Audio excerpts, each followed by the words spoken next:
Hi welcome to my channel. It's హరిత ఇంటి రుచులు. మనం ఇవాళ చేసుకోబోయే రెసిపీ అండి స్పినాచ్ పాలకూర రాయితా. ఇందులో కావాల్సిన సామాగ్రి మనకు 2 కట్టల పాలకూర, ఒక 2 బౌల్స్ ఆఫ్ గడ్డ పెరుగు, salt to taste, 1 teaspoon జీలకర్ర, 1 టీ స్పూన్ అంతా మనం చాప్ చేసి పెట్టుకున్న ఎల్లిపాయ, ఆలివ్ ఆయిల్, ఇంకా వచ్చేసి వాటర్ కొద్దిగా మనకు పెరుగు కన్సిస్టెన్సీలో చేసుకోవడానికి. మొదటిగా మీరు ప్యాన్ పెట్టుకొని అందులో కొద్దిగా ఆయిల్ పోసుకోండి, ఆలివ్ ఆయిల్ వేసుకొని అందులోకి కొద్దిగా గార్లిక్, మనం చెప్పిన స్పూన్ గార్లిక్ చాప్ చేసుకుంది, జీలకర్ర వేసుకోండి.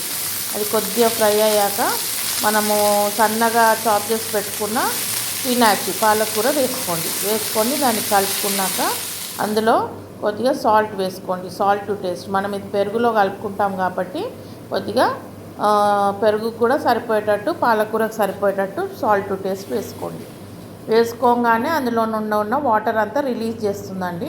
ఆ వాటర్ అంతా ఇవాపరేట్ అయిపోయి మంచిగా డ్రై అయ్యేదాకా కుక్ చేసుకొని పాలకూరలో ఉన్న వాటర్ అంతా డ్రై అయ్యాక మీరు ఇంకా ఎంచక్క స్టవ్ బంద్ చేసి మీరు పక్కకు పెట్టుకున్న పెరుగు ఉంది కదండి, ఆ పెరుగు మంచిగా విస్క్ చేసుకొని దాన్ని మంచిగా ఉండలు లేకుండా స్మూత్ సిల్కీ టెక్స్చర్ వచ్చేలాగా విస్క్ చేసుకొని మీకు ఎంత కన్సిస్టెన్సీ కావాలనో అంత కొద్దిగా వాటర్ కలుపుకొని చేసుకున్నాక ఈ మనం చేసి పెట్టుకున్న పాలకూర అందులో కలిపేసుకొని మన ఇదేదైతే రెసిపీ ఉందో డైటింగ్ చేసేవాళ్ళు చాలా హ్యాపీగా తినొచ్చండి.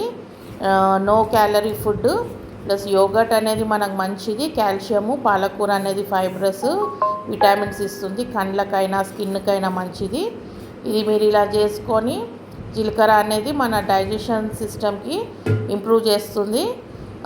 చేసుకొని మనకు సమ్మర్ కాబట్టి ఇప్పుడు మనం రాత్రి డిన్నర్ లాగా కూడా తీసుకున్నా బాగుంటుంది. జొన్న రొట్టెలోకు, చపాతీలోకు, అన్నంలోకు, ఈవెన్ సంకటి ముద్దలోకి కూడా ఇది టేస్టీగా ఉంటుందండి. దీని మీద కొద్దిగా మళ్ళీ ఆయిల్ కొద్దిగా డ్రిజిల్ చేసేసి లైట్గా జీరా పొడి ఒక పించ్ అంతా స్ప్రింకిల్ చేసి, కొద్దిగా కారం స్ప్రింకిల్ చేసి తిన్నారంటే భలే టేస్ట్గా ఉంటుందండి. ఇది తప్పకుండా ట్రై చేసి చూడండి. ఇది డైట్ ఫుడ్ లాగా కూడా పనిచేస్తుంది. ప్లస్ ఇది easy to make and very comfort food అండి. మన స్టమక్కి కూడా ఎంతో కంఫర్ట్ ఫుడ్.